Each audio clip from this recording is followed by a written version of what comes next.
So now we're going to talk about the steps for tank mixing. First, very critical, always read your labels. Make sure you know thoroughly what and when needs to go in the tank and when and why and in the process. Next, you want to go to all the inputs you're going to add in addition to your water and shake them. Make sure there's no settling or collection in the bottom, agitated well.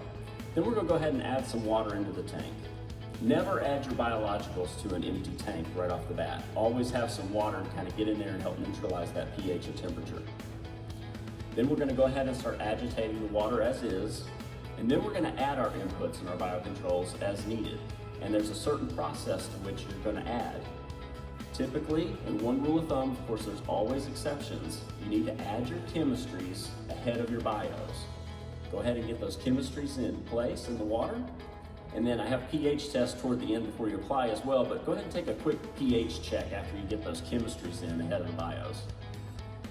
Then, in the certain process and order, according to your label, slowly mix in your bios. Allow time to mix. If you've got a smaller tank, 3 minutes is probably sufficient. If you have a larger tank, maybe 5 to 10 minutes to make sure everything's mixed well. Then go ahead and add the rest of your water to complete the volume of your tank solution. Then we're going to go ahead and give another quick test to that pH ahead of going out to the crops to make sure everything is safe and ready to apply.